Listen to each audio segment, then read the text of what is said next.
Oke, saya mulai. Assalamualaikum warahmatullahi wabarakatuh. Waalaikumsalam.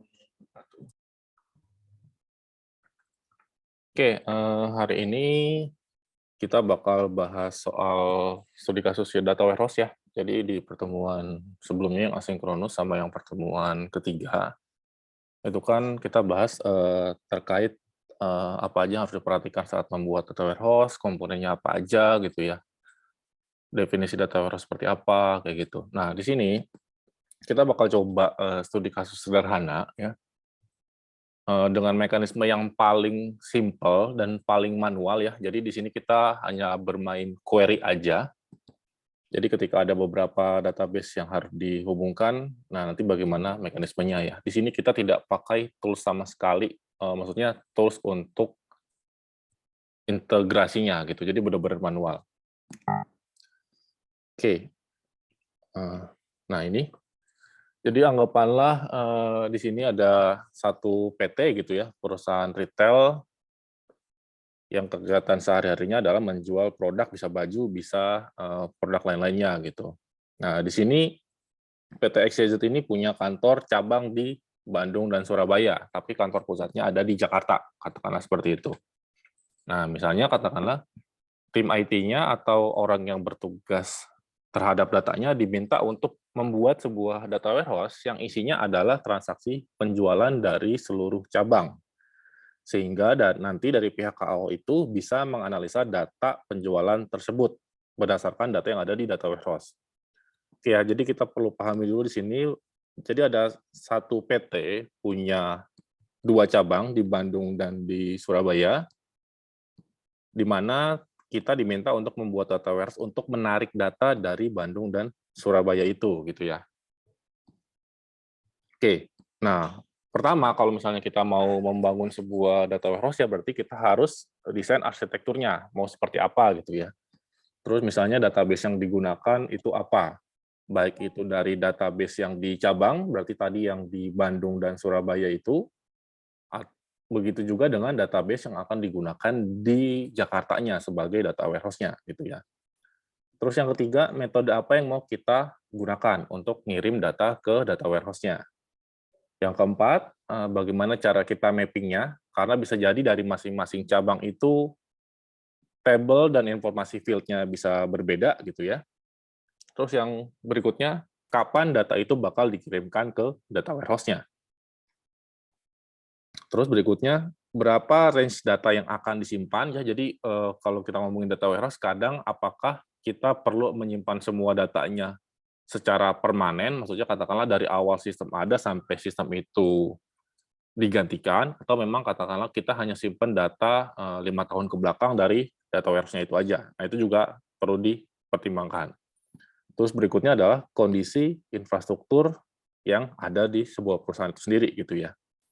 Nah, jadi setelah tadi kita tahu kasusnya, katakanlah seperti ini, katakanlah ini nanti di tempat kalian bekerja atau dimanapun itu, diminta membuat data warehouse, nah ini adalah hal-hal yang harus kita perhatikan terlebih dahulu gitu untuk menganalisa desainnya bakal seperti apa, metodenya bakal seperti apa, kayak gitu.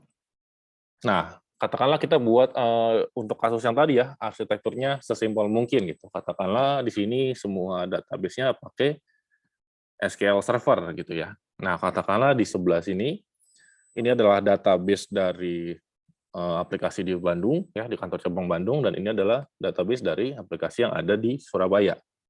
Jadi ada 2 database nih yang bakal ditarik untuk dipindahkan ke lokasi data warehouse yang ada di Jakarta, misalnya seperti itu. Nah, di sini kita metodenya pakai yang manual aja. Jadi metode ini bisa bermacam-macam ya, sesuai dengan tools yang perusahaan miliki gitu. Di sini kita bakal belajar dengan metode yang paling konvensional, pakai query istilahnya kayak gitu. Nah, jadi kurang lebih arsitekturnya seperti ini, secara sederhananya ya. Meskipun nanti mungkin katakanlah di sini ada security-nya, ada user login-nya, intinya pasti ini ada keperluan seperti itu. Tapi secara gambaran sederhananya adalah seperti ini. Oke, dari arsitektur ini ada yang mau ditanyain dulu nggak? Maksudnya ada apa? Apakah udah ada yang pernah coba atau bahkan belum kegambar sama sekali gitu terkait arsitekturnya atau terkait hal-hal apa yang perlu kita analisa ini?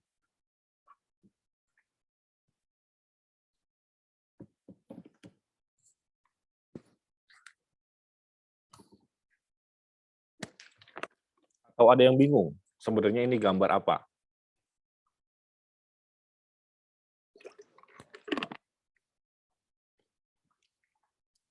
Ya, masih cukup jelas berarti ya. Kita lanjut dulu. Nah, berarti normalnya adalah langkah-langkah yang harus dilakukan ya berarti pertama kita harus menghubungkan koneksinya tuh antar database-nya ya. Nah, kan pasti dari si lokasi Jakarta ini perlu melakukan koneksi ke masing-masing cabang. Nah, makanya kenapa poin pertama itu menghubungkan koneksi antar database-nya.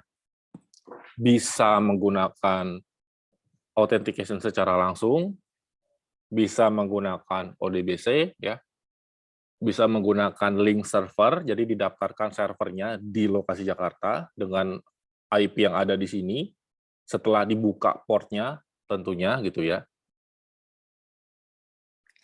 Terus mapping data penjualannya. Berarti kan di masing-masing ini ada data penjualannya nih. Kita harus mapping di tabel barunya nanti ditampung sebagai apa gitu. Setelah kita udah mapping, kita buat query-nya untuk select data dari masing-masing cabang untuk diinsert ke data warehouse yang ada di Jakarta. Kayak gitu. Nah, terus di sini misalnya kita mau jalankan itu jadi satu store prosedur gitu. Jadi query-query yang sudah kita buat di tahap ketiga, kita gabungkan menjadi satu store prosedur. Jadi nanti hanya store prosedur ini yang akan dijalankan dari sisi data warehouse-nya. Gitu. Jadi ketika store prosedurnya jalan, nanti dia bakal narik datanya langsung. Oke, saya mau tanya dulu. Di sini ada yang belum paham terkait istilah-istilah ini, misalnya katakanlah store prosedur, ada yang sudah paham atau masih belum sama sekali paham terkait hal ini? Udah ketemu itu belum ya? Kalian tuh mata kuliah yang DB admin, database administrator udah pernah belum? Atau jangan-jangan belum pernah ketemu yang terkait database sama sekali? Sudah, Pak. Sudah ya? Pakai SQL Server atau pakai apa waktu itu? SQL Server 2000. SQL Server, Pak. Oke, berarti harusnya udah familiar ya dengan istilah store prosedur. Mungkin karena belum sampai sejauh sana sih, Pak. Oke, nanti kita bahas ya. Jadi kalau nanti ada yang mau ditanyakan, kita cobain aja gitu ya. Oke, nah nanti si store prosedur ini kita bisa daftarkan itu di SQL servernya tuh, ke dalam SQL agent. Tujuannya apa? Supaya si store prosedur itu bisa berjalan otomatis sesuai dengan jadwal yang ditetapkan. Misal, katakanlah ya, di sini data di masing-masing cabang kan pasti bergerak terus ya, entah itu harian, entah itu mingguan, bulanan, dan seterusnya. Nah, si data warehouse ini dia kan harus narik data ya secara periodik, secara kontinu gitu ya, ke masing-masing database di cabang. Nah, maka dari itu, kita itu bisa atur. Misal, katakanlah setiap 1 jam sekali atau setiap hari, dia bakal narik data dari masing-masing cabang ini. Nah, itu kita bisa atur tuh di SQL Agent untuk penjadwalannya. Bisa per jam, bisa per menit. Intinya, penjadwalan itu disesuaikan dengan kebutuhan dari si data warehouse-nya. Kalau misalnya, katakanlah, data dari masing-masing cabang itu kita tarik selalu H+1 dari transaksinya. Misal, katakanlah, sekarang itu tanggal berapa sih? 22 ya. Misalnya katakanlah untuk transaksi tanggal 22 data warehouse itu bakal narik di tanggal 23. Misalnya seperti itu. Gitu. Nanti itu kita daftarkan nih di sini. Jadi untuk transaksi tanggal berikutnya tanggal 23 dan seterusnya si data warehouse bakal tahu, oh, besok saya harus tarik lagi. Besoknya saya harus tarik lagi. Itu secara otomatis dengan catatan perintahnya sudah kita masukkan ke SQL Agent. Jadi kalau kalian buka di SQL Server itu ada menu SQL Agent tuh di situ. Nah, kalian bisa atur tuh schedule di situ otomatis supaya ini store prosedurnya bisa jalan otomatis. Nah, jadi ini langkah-langkahnya ya, kalau kita mau narik data dari masing-masing cabang ke data warehouse-nya. Oke, tapi sekali lagi ya, langkah-langkah ini bisa saja berbeda, jadi ada disclaimer-nya, tergantung dari solusi yang kita mau capai. Nah, karena desain solusi kita seperti ini menggunakan query, ya sekali lagi ya, menggunakan query, maka kita susunnya menjadi seperti ini. Tapi kalau misalnya metode yang kita pakai di sini adalah menggunakan intelligent tools, berarti langkah-langkah yang kita buat bisa saja berbeda untuk memindahkan data dari masing-masing database di cabang ke data warehouse-nya. Kayak gitu ya. Jadi ini bukan langkah-langkah baku, tapi langkah-langkah tergantung dari solusinya seperti apa. Kayak gitu. Oke. Nah, kalau misalnya kalian buka SQL Server nih, kurang lebih nanti kan tampilannya seperti ini ya. Oke, nah di sini asumsikan saya bakal praktek di satu PC ya, jadi memang tidak benar-benar sesuai dengan case-nya. Tapi kita asumsikan database-nya itu terpisah, jadi kita bisa query dari masing-masing database gitu ya. Nah, di sini tadi ya sesuai kondisinya, kita punya 3 database untuk Bandung, Surabaya, dan data warehouse-nya, sesuai dengan lokasinya. Cuma memang di sini, saya disclaimer dulu, saya praktek menggunakan satu PC. Jadi sebenarnya nggak mirip banget dengan arsitekturnya, karena arsitekturnya harusnya ini di PC yang terpisah, ini di PC yang terpisah, ini juga di PC yang terpisah. Nah gitu, tapi secara prakteknya saya bakal coba ini di satu PC, tapi dengan database yang berbeda, supaya perpindahan datanya tetap kelihatan, gitu ya. Nah, kurang lebih seperti ini.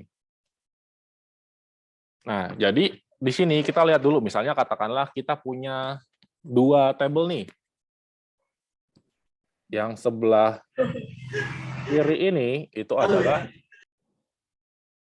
tabel dari database yang ada di Bandung. Jadi misalnya di sini ada tabel penjualan dengan field misalnya nomor transaksi, tanggal transaksi sampai subtotal ini.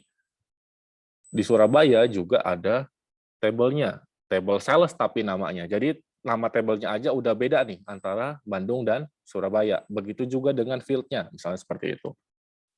Ya. Nah, dari field yang berbeda ini nanti kita bakal coba untuk gabungkan. Nah, gitu. Di data warehouse kita bakal konversi dari 2 sumber data yang berbeda dari masing-masing cabang ke satu tabel dengan spesifikasi seperti ini. Misalnya kayak gitu. Jadi, sekali lagi, datanya dari tabel penjualan di Bandung dan tabel sales di Surabaya bakal didorong ke data warehouse yang di Jakarta dengan tabel namanya sales dengan field yang berbeda juga di sini. Oke.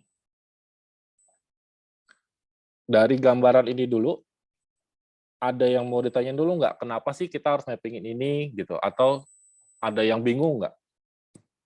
Sebelum saya masuk ke bagian teknisnya nih. Nanti saya masuk ke bagian teknis soalnya.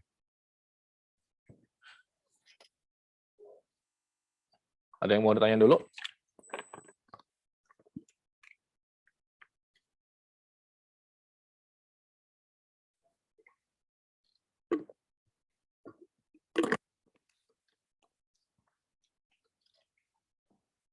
Oke ya, saya lanjut ya. Oke. Nah, ilustrasinya jadi seperti itu. Dari 2 tempat yang berbeda bakal didorong ke satu tempat yang baru sebagai data warehouse-nya. Nah, gambarannya kurang lebih seperti ini. Gitu. Jadi bakal dibuat store prosedur. Isinya ini apa nanti saya jelasin ya, kenapa jadi seperti itu. Tapi intinya adalah isinya ini adalah untuk memindahkan dari 2 tempat ini menjadi satu tempat baru di mana nanti yang dijadikan dasar analisa adalah tempat barunya ini, si data warehouse-nya itu sendiri, kayak gitu. Nah, nanti itu kita eksekusi tuh untuk isi data ke table data warehouse-nya. Kayak gitu. Baru nanti kita daftarkan di SQL agent-nya. Untuk apa? Untuk dijalankan secara otomatis. Nah, seperti ini. Jadi nanti ada step-nya, kita mau eksekusi yang mana, diatur waktunya, yang tadi saya bilang ya. Jadi supaya si store prosedurnya itu bisa berjalan otomatis, nanti tinggal kita pantau apakah si schedule-nya itu berjalan kayak gitu. Nah, baru nanti kita coba. Oke. Kita coba mundur dulu ya. Kita coba implementasi ini, berarti katakanlah kita harus punya 3 database gitu ya. Oke. Oh ya, di sini saya pakai Docker, jadi bisa jadi tampilannya akan berbeda dengan teman-teman yang pakai SQL Server. Tapi saya juga pakai database SQL Server, cuma tools-nya aja mungkin berbeda gitu ya. Saya pakai Azure Data Studio untuk akses si SQL Server-nya. Jadi mungkin tampilannya agak berbeda gitu. Oke. Nah, misalnya di sini saya sudah terhubung dengan SQL Server-nya gitu ya. Berarti ini adalah harusnya ada di tahapan yang ini. Nah, ini. Saya sudah terhubung ke SQL Server-nya, cuma memang saya pakai Azure Data Studio karena di MacBook tidak ada SQL Server, kayak gitu ya. Oke. Saya pakai Docker, jadi kalau yang teman-teman pakai SQL Server harusnya tampilannya seperti ini. Oke. Nah, asumsinya saya sudah punya 3 database nih. Database Bandung, database Surabaya, dan database di data warehouse-nya. Di mana dari masing-masing database itu punya table ya tadi. Misalnya di Bandung tadi ada satu table tuh namanya penjualan dengan spesifikasi sesuai yang tadi tuh, yang ada di slide-nya, misalnya seperti itu. Begitu juga dengan yang ada di Surabaya, punya table tadi namanya sales, dengan field-nya juga punya masing-masing. Kayak gitu ya. Oke, ini saya hapus dulu, saya tutup dulu deh. Nah, coba ya, sekarang kita cek dulu apakah di masing-masing database itu punya data gitu ya. Nah, nanti data dari Bandung dan Surabaya ini bakal dikirim ke data warehouse. Kita cek dulu di Bandung, apakah ada datanya gitu ya.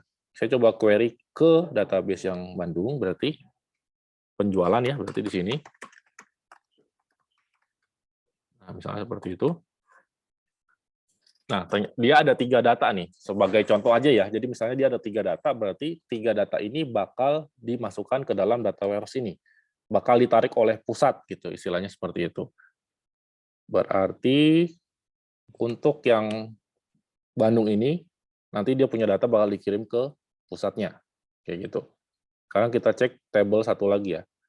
Dari yang Surabaya, apakah si Surabaya ini punya data gitu ya. Kita cek di sini, kita buka query baru ya di sininya.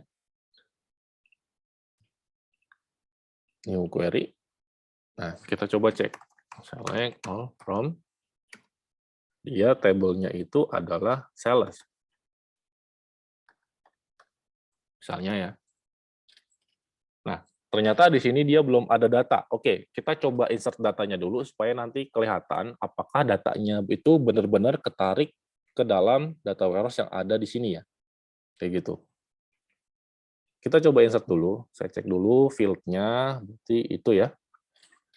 Saya coba insert dulu. Insert into sales ya. Berarti ID. Kalau ada yang tidak paham langsung ditanyakan ya. Ini saya anggapnya query-nya paham ya formatnya. ID transaksi, tanggal transaksi, nama toko, terus produk, harga, quantity, terus subtotal. Misalnya katakanlah ini transaksi dari Surabaya ya. Saya kasih prefix S biar kelihatan kalau itu dari Surabaya. Terus misalnya tanggalnya hari ini berarti 10/22. Terus nama tokonya misalnya kita kasih toko Surabaya gitu ya, supaya ketahuan ini data dari Surabaya. Misalnya nama produknya kita bikin kopi juga, samain ya. Harganya misalnya 10.000. Kuantitinya 1, totalnya berarti 10.000. Oke, nah kita coba insert data beberapa ya, ini saya copy aja. Misal jadi nomor 02, 002, berarti di sini tanggalnya misal saya ganti, tanggal 23, tokonya sama, ini jadi kecap, terus ini jadi 5.000, belinya 10, jadi 50.000, gitu ya. Oke, Saya benerin dulu. Nah, saya isi satu data lagi deh, biar ada 3 data ya. Ini tanggalnya misalnya 26. Copy lagi, dia belinya tapi 2 misalnya. Ini 20.000. Nah, ini saya jalanin dulu untuk insert datanya. Nah, sudah masuk ya. Sekarang kita coba query, kita cek lagi apakah si DB Surabaya itu sudah ada datanya gitu ya. Nama tabelnya sales. Nah, udah ya. Jadi sekarang kita udah punya 2 data ya. Sorry, 2 tabel dari 2 database yang berbeda dengan datanya masing-masing. Oke, saya gabungin deh ya query-nya biar kelihatan. Jadi kita punya 2 tempat ini, misalnya berarti dari sini, saya ambil dari DB Bandung, ini ya, penjualan, satu lagi, biar kelihatan datanya. Kalau kita punya data dari 2 sumber yang berbeda.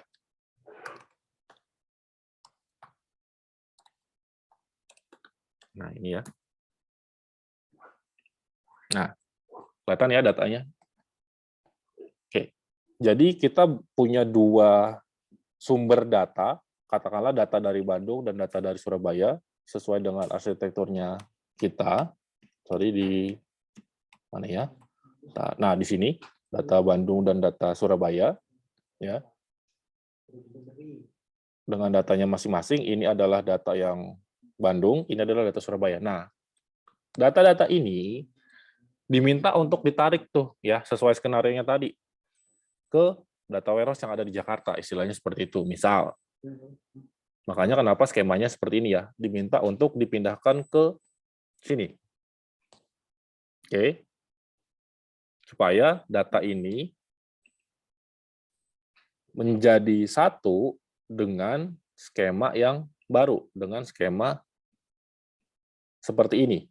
Gitu. Jadi dari sumber data yang berbeda, dia bakal ditarik untuk dikirim menjadi satu sumber yang baru untuk dianalisa nanti.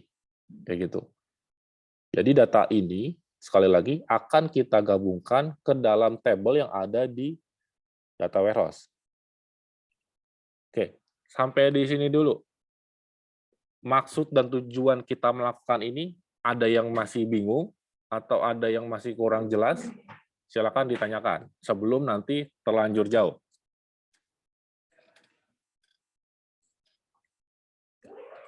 Ada yang mau ditanyakan?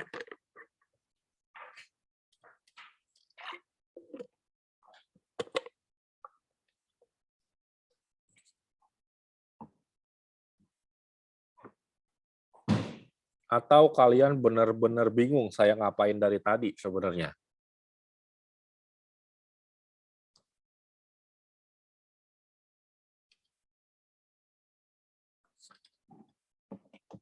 Gimana? Ada yang mau ditanyakan dulu nggak?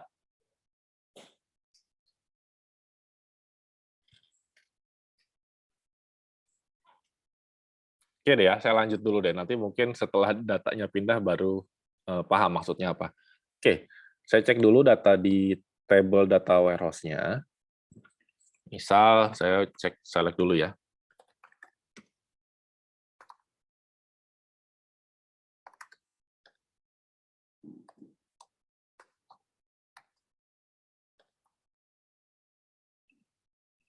Oh, ternyata datanya sudah ada, berarti saya bersihkan dulu. Biar kelihatan perpindahannya.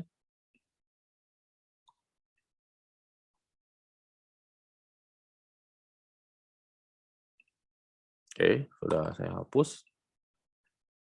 Nah, datanya sudah kosong ya. Berarti nanti data dari 2 sumber ini bakal kita pindahkan ke data warehouse yang ada di sini. Oke, kita lihat lagi langkah-langkahnya berarti ya. Mana dia langkah-langkahnya. Nah, katakanlah tadi koneksinya kita sudah dapat, mapping datanya juga sudah dapat ya, mapping datanya tadi kita sudah tahu masing-masing field-nya seperti ini, field-nya. Yang Surabaya juga kita sudah tahu field-nya ada apa aja di sini, ID underscore transaksi sampai subtotal, berarti mapping-nya sudah dapat juga, gitu ya. Nah, terus, yang ketiga adalah membuat query ini untuk select dan insert data. Nah, berarti kita buat query select-nya dulu. Nah, di sini kita diusahakan tidak menggunakan bintang ya, atau select semua field. Kenapa? Karena kita harus mapping sesuai dengan kebutuhan sistemnya di sini. Sorry, bentar. Nah, kita harus mapping nih sesuai kebutuhannya. Makanya kita tidak bisa menggunakan select bintang from nama tabelnya. Karena di sini misalnya nomor transaksi bakal dimasukkan ke trans number, tanggal transaksi bakal dimasukkan ke trans date, misalnya seperti itu. Kalau pakai select bintang, kalau memang lagi beruntung urutan field-nya sama, itu tidak masalah, tidak bakal error. Tapi kalau misalnya urutan field-nya beda, dia pasti error. Oke.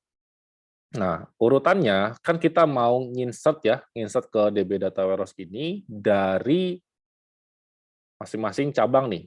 Istilahnya seperti itu ya. Nah, berarti kan pertama kita coba dulu ya di situ. Kita mau ngapain misalnya? Kita mau insert, berarti kan insert into, insertnya kemana nih? Ada yang bisa jawab nggak? Kita mau insert kemana sih sebenarnya? Data warehouse. Berarti kita sebut ya di sini DB Data Warehouse. Kita insert ke tabelnya ya, berarti sales. Kita sebutin nih field-nya, apa yang mau kita isi. Berarti kita cek dulu field yang di Data Warehouse-nya. Di sini ada kolom-kolomnya, gitu ya. Nah, ID di sini auto increment, jadi tidak perlu disebutin. Berarti di sini kita masuknya adalah trans number, ya. Terus trans date, kita isi juga, trans date. Terus ada store name-nya yang mau kita isi. Terus ada product name, ada price ya, harganya, terus ada quantity-nya, sama subtotalnya. Nah, kita mau insert ke situ tuh. Sumber insertnya dari mana? Sumber datanya. Dari DB Bandung sama Surabaya. Nah, kira-kira query-nya jadi seperti apa? Query select-nya jadi seperti apa? Misalnya katakanlah pertama kita mau ambil data dari DB Bandung nih dengan field yang seperti ini. Query select-nya jadi seperti apa? Ada yang bisa nyebutin, nanti saya ketik query-nya?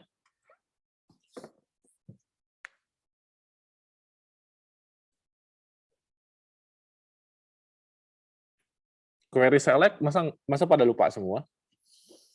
Boleh minta tolong diulang, Pak? Oke, nah jadi kan kita mau nginsert ke sini nih, ke data warehouse ya, dengan field-nya trans number sampai subtotal. Nah, sumber datanya adalah dari DB Bandung dan DB Surabaya dengan tabel yang berbeda nih. Nah, kan query insert-nya kita udah dapet ya. Nah, kita mau nginsert dari masing-masing database ini kan. Nah, pertanyaan saya adalah, query select-nya seperti apa untuk insert ke table sales yang ada di DB Data Warehouse. Nah, query select-nya saya minta hanya yang dari Bandung dulu deh. Kalau misalnya query select-nya dari Bandung, query select-nya menjadi seperti apa? Kan di atas sudah ada contohnya ya, query select-nya. Nah, sekarang query select-nya disesuaikan dengan kebutuhan insert-nya ini nih. Jadi seperti apa query-nya?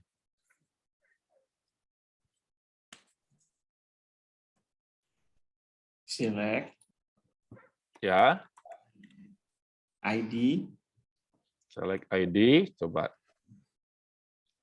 tanggal transaksi, Tanggal transaksi, nama toko, nama toko, ya terus nama produk, nama produk, harga produk, ya, quantity, quantity, terus subtotal, subtotal.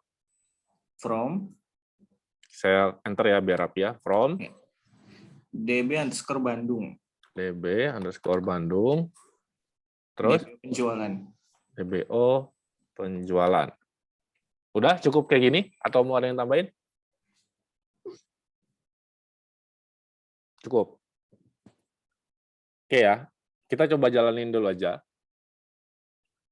Nah, di sini dia berhasil ya, berarti seharusnya datanya masuk. Kita coba cek dulu datanya di data warehouse-nya ya. Nomor transaksinya belum ditambahin ya Pak? Ya, makanya nanti kita coba cek dulu ya. Makanya kenapa ini kita coba jalanin dulu. Nih, select all from, berarti apa? Dari data warehouse-nya ya. DB data warehouse, mana nih? Nah, ini. Kita cek dulu isinya. Jadi seperti apa. Nah, isinya masuk, tapi di sini coba kita lihat lagi ya, mappingannya. Secara field semuanya sudah masuk dari data Bandung, tapi apakah isinya sudah sesuai dengan mappingan kita, misalnya seperti itu ya. Nah, menurut kalian ini sudah sesuai atau belum? Trans number-nya belum sesuai, Pak. Nah, trans number-nya belum sesuai, berarti dari query ini ada hal yang harus kita perbaiki dulu, gitu ya. Apa yang harus diganti? ID di tabel Bandungnya, Pak. Di Berarti database Bandung. ID di select ini ya, berarti Ya. kita harusnya tidak ambil dari ID, tapi dari Nomor transaksi. nomor transaksi. Oke, dari sini. Gitu, baru nanti ini kita jalanin lagi.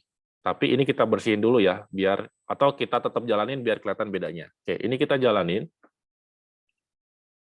Masuk ya datanya, sekarang kita cek. Nah, datanya sudah masuk tuh ke data warehouse-nya. Untuk yang ini nanti kita coba hapus ya, karena ini data yang salah. Tapi intinya sampai di sini sebenarnya tahapan kita sudah mulai ada progres tuh untuk mindahin data dari salah satu database di kantor cabang ke database di data warehouse-nya. Cuma memang di sini kita masih manual semua ya. Kita masih kayak query select biasa nih. Dan itu masih satuan. Kita tidak gabung ini jadi satu kesatuan nanti untuk yang Surabaya-nya. Tapi sebelum saya lanjut dulu, sampai di sini ada yang masih bingung maksud dari hal ini yang kita lakukan sekarang? Kalau bingungnya di mana?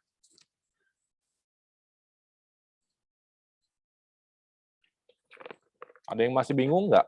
Yang kita lakukan ini ngapain gitu?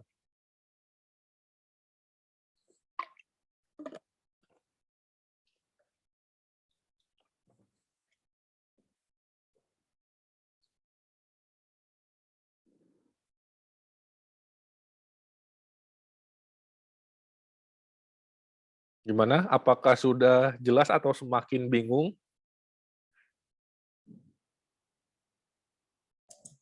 Jelas, Pak.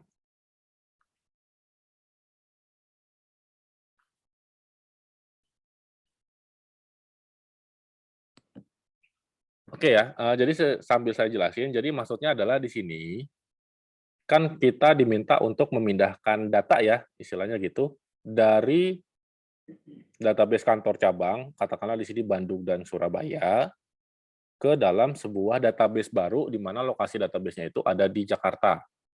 Gitu, misalnya seperti itu. Nah, di sini berarti kan logikanya, kita harus select dulu data dari masing-masing database, yang ada di cabang, kemudian kita insert ke data warehouse kita. Gitu. Makanya kenapa kita perlu dua perintah itu dulu pertama.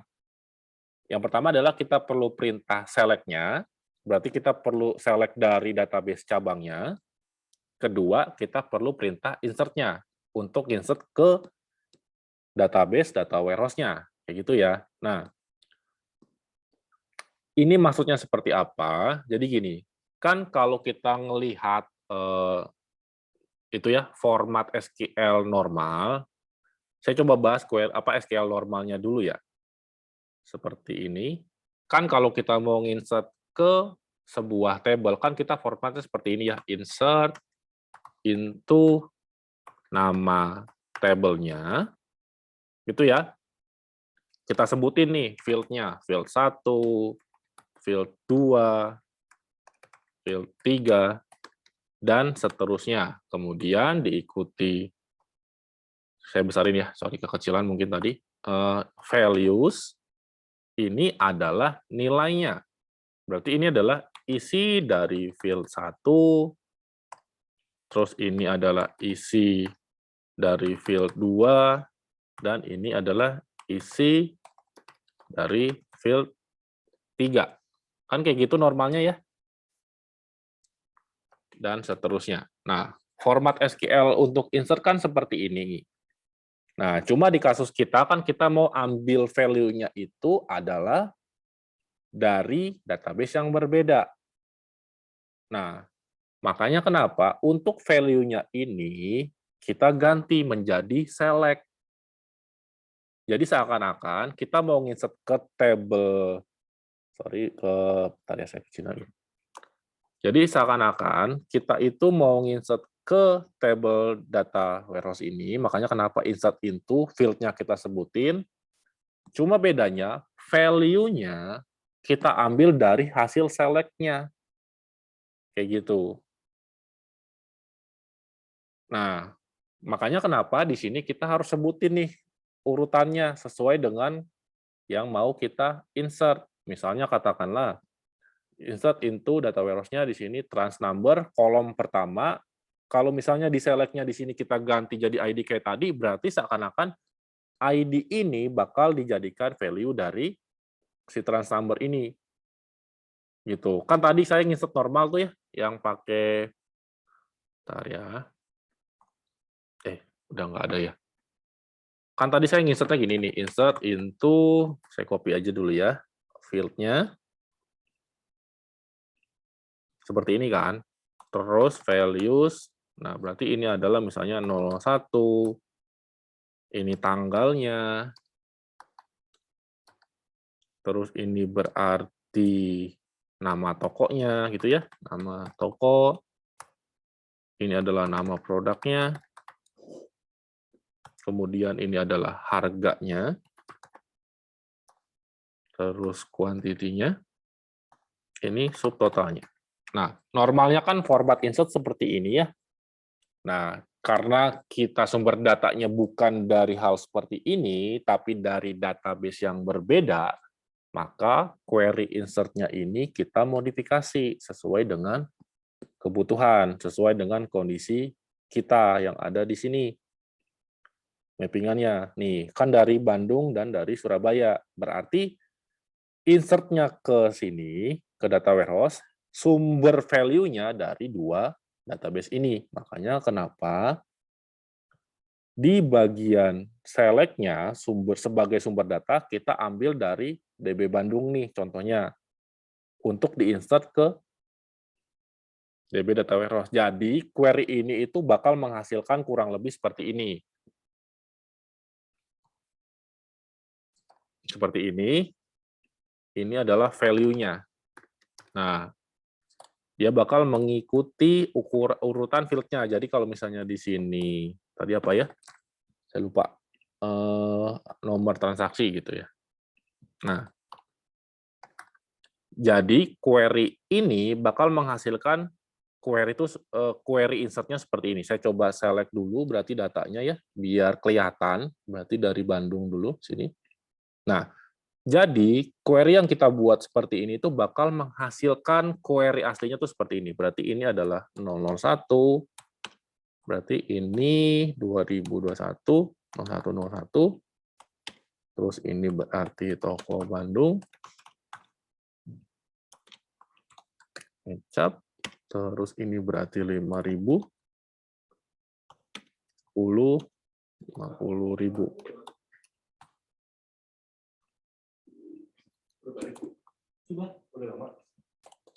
Ini berarti jadi gula ya di sini.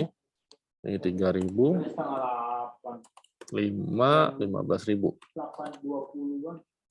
Nah, ini berarti adalah nomor ketiganya.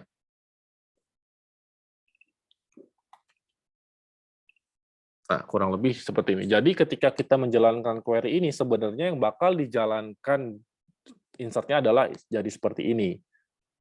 Nah, value-nya ini bakal dinamis nih, sesuai apa yang dikembalikan sama query select-nya ini, yaitu adalah yang di bawah sini. Jadi kalau misalnya datanya ada 4, berarti dia akan menjalankan 4 query insert sebenarnya.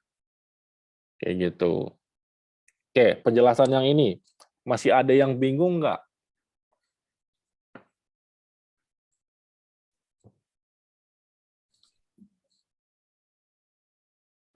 Jelas, Pak. Memang perlu dicoba sih biar mantep, Pak. Iya, betul. Nanti kalian coba ya, saya coba jelasin dulu tapi. Iya. Oke. Nah, berarti di sini katakanlah ya, kita kan sudah dapat nih query-nya untuk dari Bandungnya. Berarti kalau misalnya kita diminta untuk buat query dari Surabayanya, berarti jadi seperti apa? Berarti kan kita tinggal tambah ya, ini kita duplikat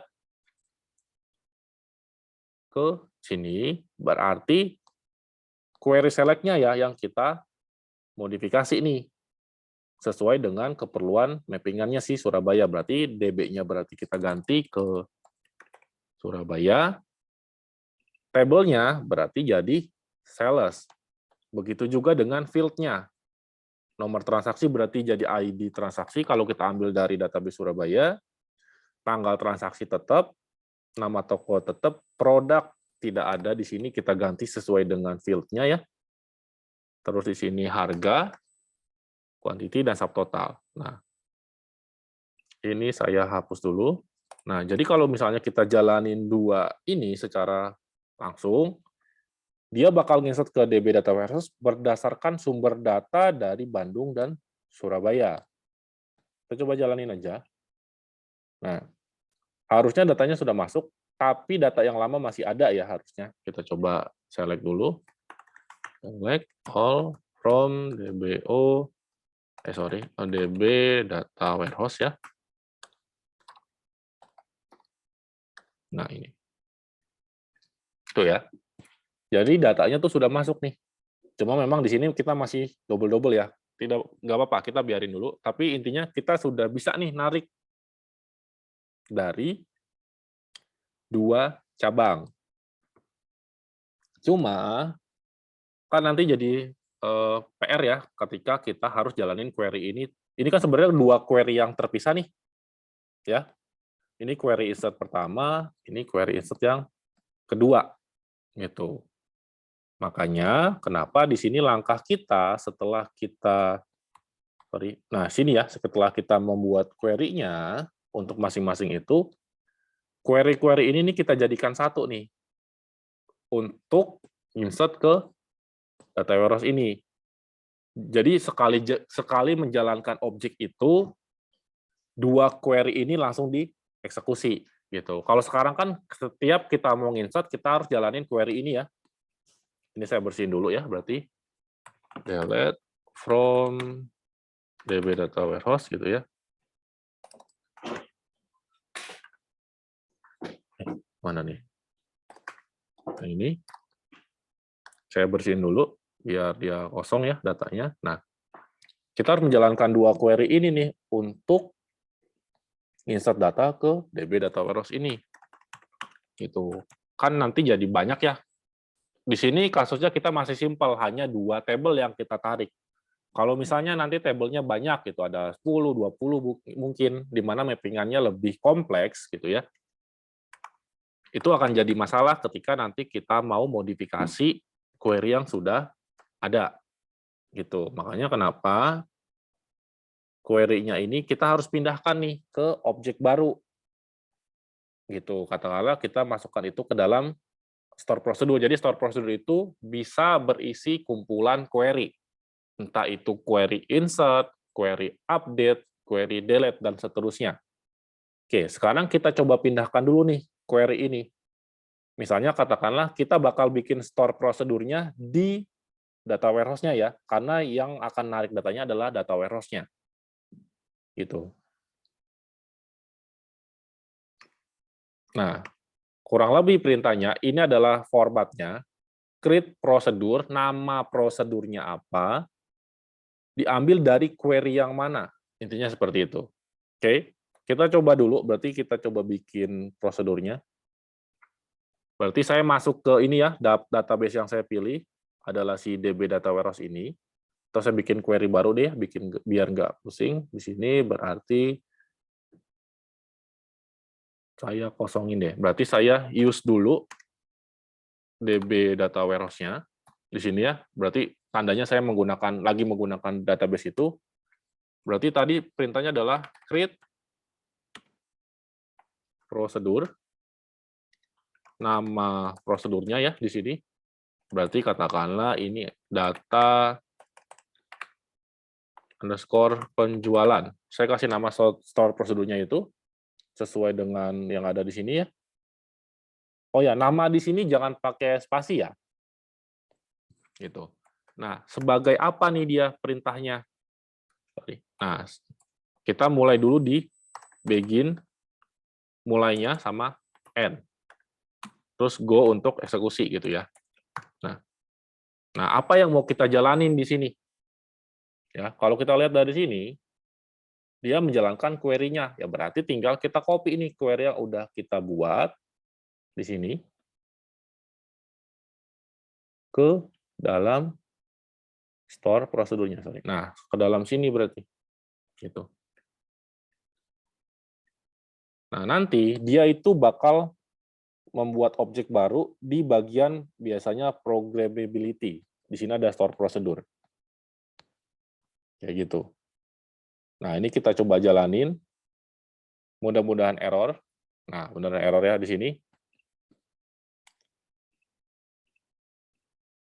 Jadi di sini ada permasalahan saat kita bikin, kita coba hapus, kita langsung arahkan ke database-nya di sini. Kita coba jalankan. Itu ya. Nah, di sini ada error lagi. Apakah go itu perlu titik koma? Gitu. Nah, dia masih error. Kenapa? Ternyata sebenarnya objeknya udah kebentuk tadi. Nih, dia ngasih tahu. Coba kita refresh ya di sini. Nah, kita refresh. Nah, di sini ternyata sudah ada nih store prosedurnya dengan nama data penjualan. Kita ganti aja, misalnya data penjualan 1 gitu. Kita jalanin lagi.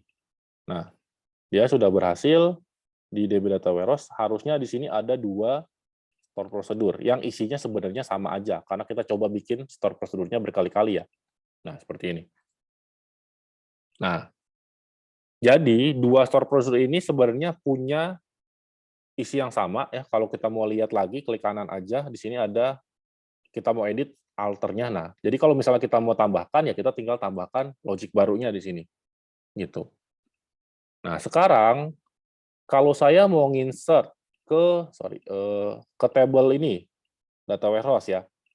Nah, sekarang saya tidak menjalankan query ini manual, tapi saya menjalankan query ini dari store prosedurnya. Jadi saya klik kanan di sini, saya execute. Nah, perintahnya tuh seperti ini. Jadi execute nama store prosedurnya sebenarnya. Jadi sebenarnya execute ini, nah itu bisa gitu. Langsung dijalanin. Jadi execute nama store prosedurnya. Nah, sekarang saya jalanin.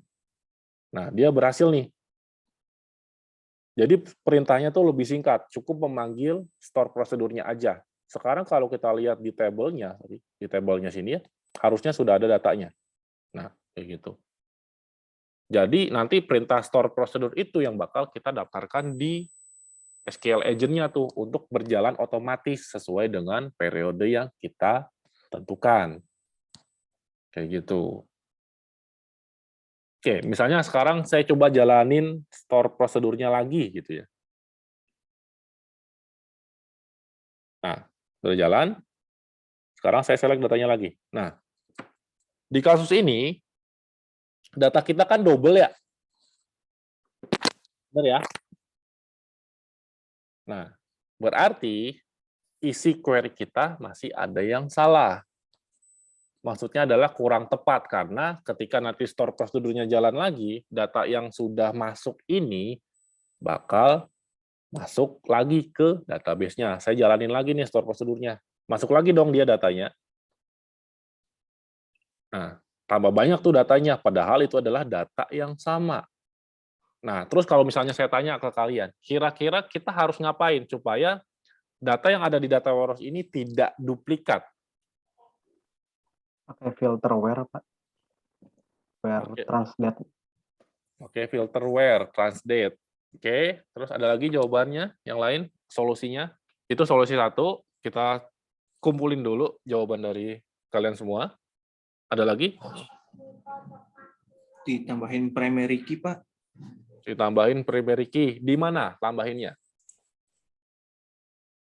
di ID dan trans number. Oke, berarti tambahin indeks ya di ID dan trans number-nya dijadikan satu indeks. Ya, terus ada lagi solusinya?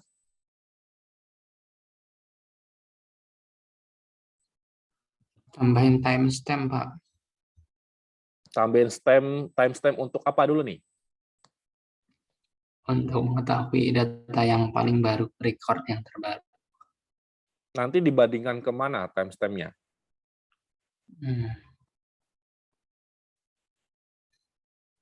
Oke, kita tamu dulu ya. Berarti ada tadi pertama apa filter tanggal, tambahin indeks, tambahin primary key-nya, terus tambahin timestamp-nya. Ada lagi nggak?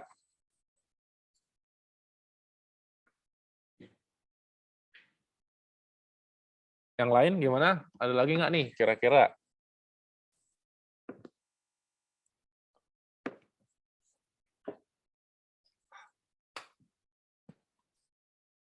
Oke, kita coba bahas dulu ya. Jadi, yang dikatakan teman kalian itu semuanya bisa diimplementasikan tergantung dari kebutuhan kita ya. Atau juga kebutuhan dari si data warehouse-nya. Kayak misalnya yang pertama tadi, kalau misalnya itu ditambahkan tanggal data yang ditarik, berarti kan dia bakal baca tanggal sistem tuh logiknya. Dia bakal baca tanggal sistem, sekarang itu hari apa, nanti otomatis di store prosedur ini berarti kita harus tambahkan parameter nih di atas, di sini. Parameter si store prosedurnya. Gitu. Kita coba buka dulu referensinya ya, sebentar. Di sini kita buka.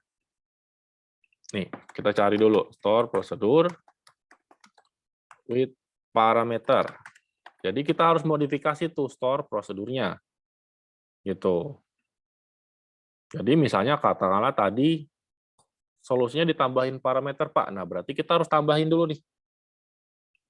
Di sini. Store prosedurnya, parameternya. Nah, jadi kita bikin store prosedurnya, parameternya kita tambahkan. Jadi misalnya katakanlah kalau misalnya tadi kita mau tambahkan parameter tanggal ya di store prosedurnya, berarti kita harus tambahkan parameter tanggal itu ketika kita membuat store prosedurnya. Berarti create prosedur di sini ya, nama prosedurnya, baru parameternya di sini. Misalnya katakanlah tadi tanggal, seperti itu. Kalau kita lihat ya, formatnya di sini, nama parameternya, tipenya apa. Gitu. Kalau misalnya dia char, ya berarti disebutnya varchar atau apa gitu. Kalau misalnya date, berarti di sini date. Nah, berarti saat nanti kita menjalankan store prosedurnya di sini, ini ketambahan nih parameternya.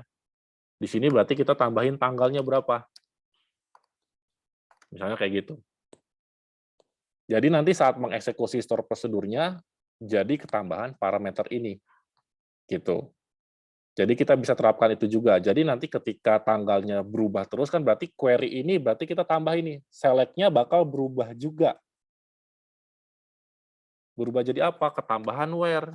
Di sini berarti where kalau dari yang Bandung tanggal transaksi sama dengan ambil dari add tanggal. Gitu. Begitu juga dengan yang Surabaya nih. Ketambahan where di sini berarti tanggal transaksi juga sama dengan add tanggal. Nah, jadi ketika si store prosedurnya ini dijalankan, query yang bakal tercipta itu adalah menjadi seperti ini. Saya copy di sini ya supaya kelihatan. Jadi kalau ini dijalankan nih misalnya, jadi query-nya itu bakal berubah. Si tanggal ini bakal ke-replace dengan yang di atas 12/01/01. Nah, kayak gitu. Jadi, nah tinggal ininya kan berarti yang harus kita rubah untuk mengambil tanggal sistemnya seperti apa di SQL Server, kayak gitu. Jadi intinya ini menyesuaikan dengan database-nya ya. Jadi kalau misalnya ini kita rubah, nah query-nya yang ada di store prosedur ini pun bakal berubah mengikuti dengan parameter tanggalnya, seperti itu. Itu yang kondisi kalau misalnya kita pakai parameter tanggal. Berarti tanggal yang ini nanti kita rubah nih ke pembacaan tanggal sistem begitu ya.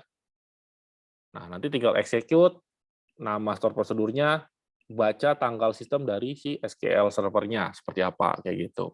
Nah, itu tadi yang jawaban dari teman kalian tuh, yang pertama. Kita bisa lakukan itu juga, untuk mensiasati datanya masuk duplikat atau tidak. Terus yang kedua tadi ada yang bilang pakai tambahin indeksnya. Nah, tambahin indeks itu gini, jadi gampangnya adalah kita buat seperti ini. Karena kita punya table ya di sini, nah, kolom-kolomnya ini kita bikin unik nih, gitu.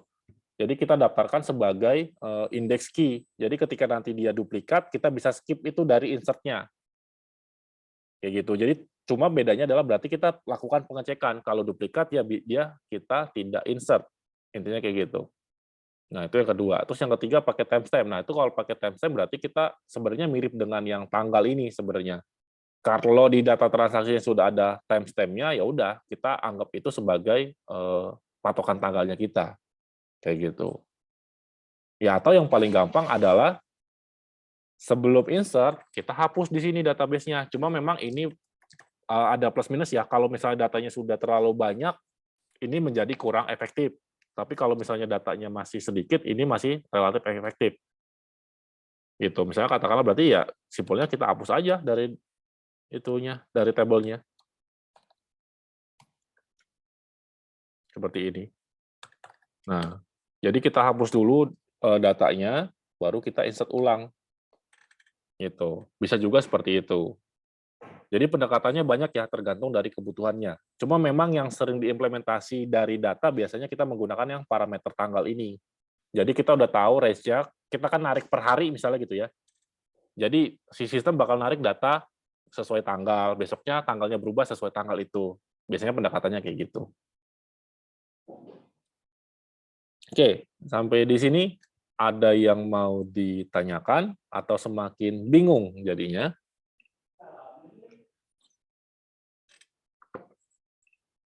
Karena langkah-langkahnya harusnya sudah selesai. Nah, untuk yang di ini saya tidak bisa demokan ya di kondisi yang sekarang karena saya lagi pakai Docker, jadi saya tidak buka SQL Server seperti ini.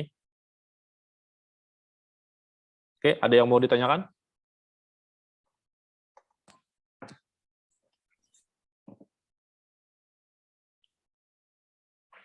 Atau bingung Untuk banget? mau tanya Pak, Ya, silakan.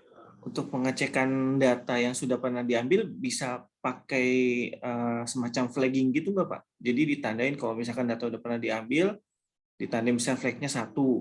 Terus nanti kemudian ada data baru, otomatis defaultnya 0. Nanti jadi ketika data yang mau diambil adalah data yang flagnya 0. Seperti itu Pak. Bisa tidak ya? Bisa. Nah, kalau kayak gitu berarti kita bergantung sama flag-nya ya berarti. Nah, kalau kondisinya kayak gitu berarti Nah, berarti di masing-masing sumber ini kita harus minta tuh ada penandanya nggak sih? Maksudnya kayak ada field khusus nggak sih? Kayak gitu ya. Jadi nanti misalnya saya tambahin aja di sini ya. Jadi misalnya di sini nih katakanlah ada field nih yang kita jadikan penanda gitu misalnya. Ada field baru misalnya katakanlah sudah sinkron. Nah, berarti nanti query-nya bakal dirubah nih di sini. Kalau misalnya tadi kita nariknya berdasarkan flag itu, berarti kita harus modifikasi ya di query select-nya. Berarti kita modifikasi yang katakanlah nama field-nya misalnya katakanlah flag gitu ya. Yang flag-nya misalnya katakanlah masih 0 gitu. Nah, berarti query-nya seperti ini. Nah, berarti kita harus ngupdate kan dari query yang ada di sini, kita harus update tuh untuk di-set jadi 1 kan di sumbernya. Berarti di sini setelah kita select, insert, kita taruh query update nih. Berarti update dari database yang mana gitu ya, DB Bandung misalnya. Kurang lebih seperti itu. DB Bandung, table apa yang mau kita update, berarti di sini adalah penjualan gitu ya. Set, berarti flag-nya kita ganti jadi 1, misalnya kayak gitu. Jadi nanti otomatis ketika dia select lagi, yang ini, data yang udah di flag 1 itu nggak bakal ketarik lagi. Begitu juga bisa pendekatannya. Gitu. Jadi kita berdasarkan flag yang ada di database-nya. Bisa juga kayak gitu. Nah, jadi kalau misalnya saya ilustrasi gini ya, saya coba pakai Excel ya, biar kelihatan nih.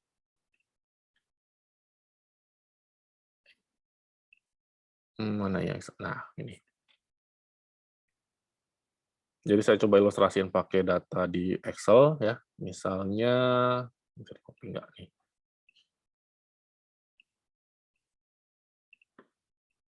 Ya.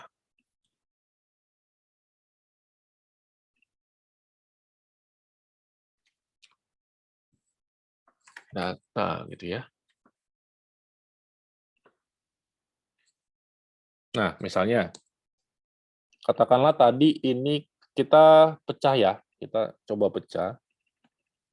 Jadi datanya itu akan terjadi perubahan seperti ini. Jadi misal, katakanlah, oke, ini terlalu besar. Nah, ini ya, misalnya katakanlah ini data Bandung nih. Itu ya, ini saya coba pindahin ya. Di sini berarti filter, ini kita ganti data Bandung aja. Oke. Sebelahnya kita copy-in, kita ambil data Surabaya. Ntar saya buka dulu. Nah, itu ya, data Surabayanya saya pindahin ke sebelahnya. Oke, header-nya nggak ke bawah.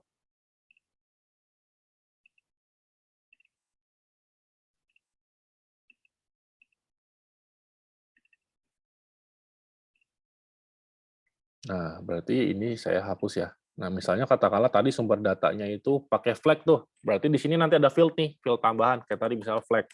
Awalnya itu 0. Ya, ini juga berarti ada flag-nya. 0. Nah, jadi kita juga bisa tuh modifikasi tadi query-nya. Ya, yang ada di sini, makanya kenapa tadi saya rubah query-nya. Kita ambil nih, jadi untuk insert datanya, kita ambil dari yang flag-nya 0, kayak gitu. Jadi dia bakal mencari data-data yang flag-nya 0 nih, seperti ini. Dicari tuh sama dia, berarti dia bakal insert berdasarkan data ini. Kayak gitu kan. Nah, setelah datanya sudah ke-insert semua, kita tambahin perintah nih, salah. Nah, ini, kita tambahkan perintah nih, untuk update ke sumber datanya, kita set flag-nya menjadi 1 misalnya. Supaya apa? Supaya begitu query-nya jalan lagi, data-data ini tuh udah nggak masuk kondisi select-nya. Gitu. Jadi dia nggak bakal ketarik lagi di data warehouse-nya. Itu juga bisa. Nah, maksudnya kayak gitu. Jadi ilustrasinya datanya bakal berubah nih, kayak gini. Nah, karena ini udah nggak masuk kondisi dari query select-nya ini, ya otomatis tidak ada yang di-insert ke sini kan. Bisa juga kayak gitu. Oke, ada lagi yang mau ditanyakan?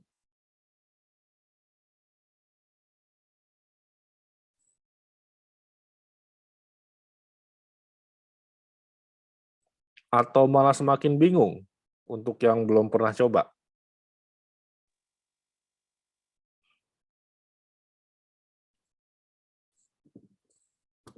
Pak, izin mohon bertanya, Pak.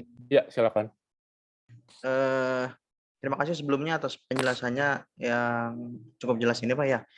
Kalau boleh tahu, Pak, sebenarnya ini nanti kita at the end di UTS atau UAS, kira-kira, Pak, itu apakah nanti praktek seperti ini atau gimana, Pak? Atau hanya sebatas di teorinya aja, Pak? Oke, kalau pertanyaan itu jawabannya bisa iya, bisa tidak. Tergantung PIC soalnya diserahkan ke siapa gitu. Tapi yang udah sih biasanya kebanyakan hanya teorinya saja.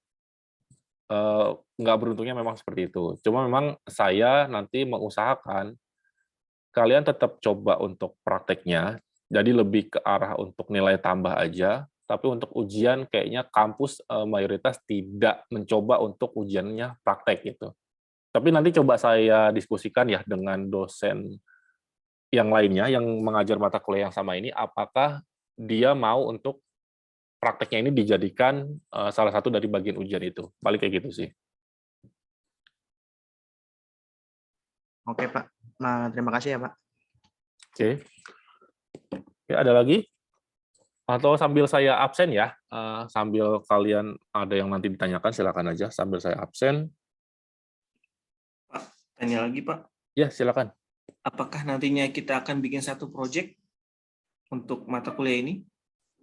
Oke, nanti kita bakal coba bikin project ya. Jadi nanti per kelompok nanti kita ambil kasus, misalnya katakanlah kelompok A bikin data warehouse untuk keperluan data sales misalnya. Terus kelompok B bikin data warehouse untuk keperluan data HR gitu. Nah, nanti dari situ kalian cari tuh topiknya.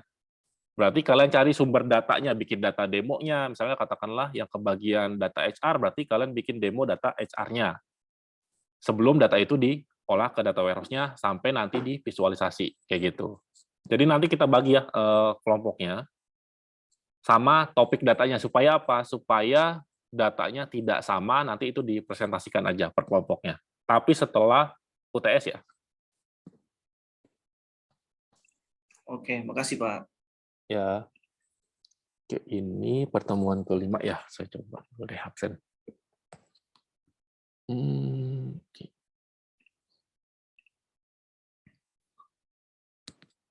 Abdul Muluk. Hadir, Pak. Oke, Alvia Fitrianti. Hadir, Pak. Oke. Arge Rafif. Ada nggak? Nggak ada ya? Tidak ada, Pak. Oke, Bintang Akbar. Hadir, Pak. Oke, Cahyanti Permatasari. Nggak ada ya. Devi Permatasari. Devi hadir, Pak. Oke. Dwi Hastuti. Hadir, Pak. Oke. Dwiki Nur Ihsan. Nggak ada ya. Ferbianzari. Hadir, Pak. Oke. Visela Silvia. Nggak ada ya. Pak, Ya. mohon maaf, Cahyanti Permatasari hadir. Ini chat Zoom katanya mati, Pak. Oke. Cahyanti ya. Oke, bentar ya. Cahyanti Permatasari, Pak. Oke, udah. Cahyanti sudah. Terus Visela, tadi ada nggak ya? Visela Silvia? Hadir, Pak. Oke, Visela. hadir. Oke, Gilang Ramadan? Tidak ada ya. Terus Humaydi Abdillah? Hadir, Pak. Oke. Ikhwanul Muslimin? Hadir, Pak. Oke. Ima Jamalia? Hadir, Pak. Oke. Komang Pramayasa?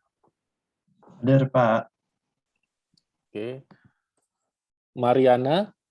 Hadir, Pak. Oke. Musa Ardiansyah?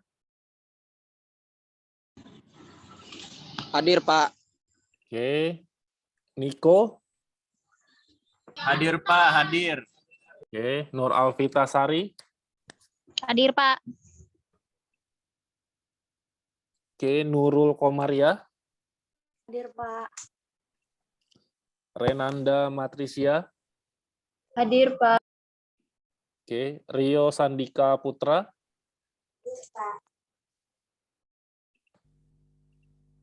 Oke, terus Rismawati Dewi? Nggak ada ya?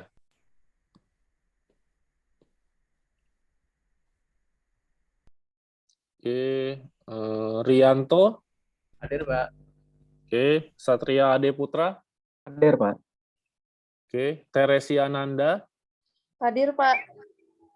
Oke, Fadia Amelia? Hadir, Pak. Oke, Wahyu Nur Rohman? Nggak ada ya. Zaki Ismail? Hadir, Pak. Oke. Zambawono? Hadir, Pak. Oke. Oke ya. Untuk tadi soal kelompok ya. Nanti silakan kalian bagi ya. Ini ada berapa sih? Ada 30 ya. Satu kelompoknya berempat aja. nanti silakan dibagi, misalnya katakanlah siapa yang ngerancang arsitekturnya, siapa yang nyari datanya gitu ya. Nanti kalian tentukan sendiri kelompoknya, bukan dari saya. Silakan tentukan. Satu kelompoknya diusahakan 4 ya. Jadi nanti itu kan ada 30 ya. Harusnya kan ada 7 kelompok. Yang duanya nanti berarti ada yang 5 orang kayak gitu. Oke, nanti silakan kalian tentukan sendiri, nanti diinfokan ke saya. Nanti baru dari situ saya yang tentukan topiknya. Kelompok ini ambil data apa gitu ya. Jadi nanti kalian baru cari datanya terkait topik itu. Kayak gitu. Sama nanti saya coba tanya dulu ke kampus apakah kita bisa praktek di kampus. Karena di sini kan ada prakteknya ya. Nanti saya coba koordinasi juga karena yang hari Kamis kemarin itu bisa dilakukan praktek di kampus. Harusnya yang praktek itu bisa dilakukan di kampus. Cuma nanti saya coba tanya lagi deh. Supaya lebih jelas aja ya, karena di sini kita sama-sama paham kekurangannya adalah saya tidak bisa lihat dari sisi kalian kendalanya apa ketika praktek gitu ya. Jadi emang agak repot, jadi terkesan cuma saya saja yang nyobain gitu. Kalau nanti itu coba saya tanyain dulu ke pihak kampusnya ya. Oke. Terkait materinya, ada yang mau ditanya lagi nggak?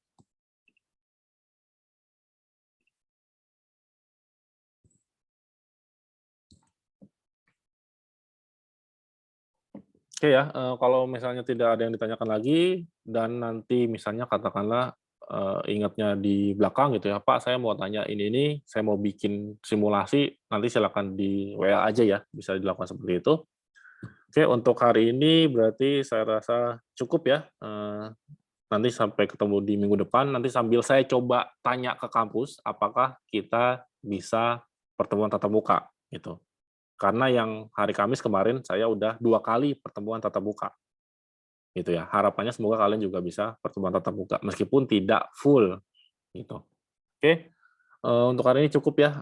Terima kasih. Assalamualaikum warahmatullahi wabarakatuh. Waalaikumsalam warahmatullahi wabarakatuh. Terima kasih banyak, Pak.